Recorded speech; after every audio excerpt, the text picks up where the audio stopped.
এই ধান ভাই খাটতে গিয়া 1000টি আমরা খেতে পড়ছে ধান কয় 400 আর 400। তখন আমরা এই রঞ্জিত ঋণ করছি, সমুচিত তুলছি, কইরা গিরিস্তি করছি, সার তুল দিয়েছি। অনেক যে আমরা কামও করছি কেন ঋণও ডিমো করছি কে ভাই, আমরা ডিমুন একটা ব্যবসা ভালো করি না দেহ ধান ভাই। মনে করেন বাগানের জমিন করছি, কামড়া হয় না, মুনি হয় না, এবার মিশিং পাই না।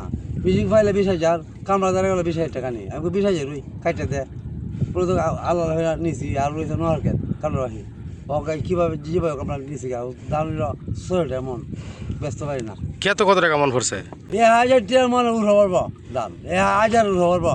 এরপর তো আপনার ইয়ে নাই ওকা, এবার তো আমরা 6 মন ওকা না বেহারে দাম তো কোথায় বাঁচা ওই যেদিন এই কোন মাঝে লাল দিয়া সব গন্ধ হরে একবার ওদিন গন্ধ হরাত ওই সাইড ধরে দেখা গেল গন্ধ একবার গন্ধ হরাইতাম ইতে কিছু লাগা ইয়ে বেহারি ওকে আমরা কীভাবে চলতাম করি। আমাদের বর্তমান পরিস্থিতি প্রতি কানিতে 60,000 টাকার মতো খরচ গেছে। এখন বর্তমানে কাড়াইতে 20,000 টাকা কানি, এরপর লোক পাওয়া যায় না। আর পরে এখন ধান ভুট্টা সবগুলা বর্তমানে আমার মাঝে পচার আছে, এরপর লোক নাই নেওয়ার। রাস্তাঘাটের খুবই অবস্থা খারাপ, মেঘ বৃষ্টি সিধা গৃহস্থের ডাবল খরচ। এখন আমরা এই মনে হয় হয়েছে এলাকার গৃহস্থ সর্বহারা, আর করার মতো কিছু নাই। আমরা জমি ধান চাষ করছিল 4 কানি, আর আপনার হইলো এই জায়গায় রয়েছিল 1 সপ্তাহ। এই বৃষ্টিতে ভিজে কাটছি এবং মহিষ দিয়া টাইনে আনছি, মহিষের গাড়িতে টাইনে আনছি। এখন আপনার হইলো গাড়ি পাই নাই, এখন গাড়ি পাচ্ছি। রাস্তাও ভাঙা ছিল, রাস্তা ঠিক হয়েছে, মেরামত হয়েছে, এখন নিয়ে যেতেছে আর কি। প্রতি কানিতে প্রায় 40-50 হাজার টাকার মতো খরচ হয়েছে আর কি।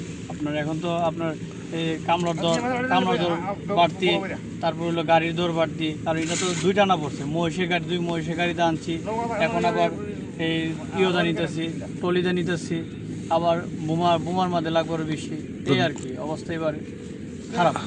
সরকারের যদি আপনার গরিবের যে সবারই, আমার তো আর একলা না, তো সারা অষ্টগ্রাম হাওড়বাসীর অবস্থা খারাপ। সরকারি যদি সবারই যদি আপনার আর্থিক সহযোগিতা যদি করে, সরকারের কাছে আমরা কৃতজ্ঞতা থাকবো। আমরা সবাই 500 টাকা ঘুষ দেয়, আগে দিত বেশি, মানে পঞ্চম গিরস মরা আমরাও তো হনে অবস্থা সেরাল হই, আমরা তো হনে গিরস মরা আমরাও মরা হই। হাওরের মাটি বুকে ধনের নেশা, গরু মহিষের গাড়ি ছিল শেষ ভরসা। অষ্টগ্রাম হাওরের কৃষকদের জন্য সরকারি অনুদান এখন প্রয়োজনীয়। বাঁচতে হলে চাই সরকারি অনুদান।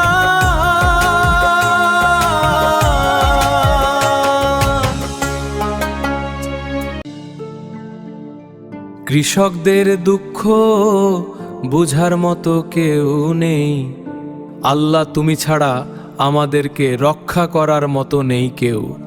অষ্টগ্রাম বড় হাওরকে রক্ষা করো আল্লাহ, অষ্টগ্রাম বড় হাওরকে রক্ষা করো আল্লাহ।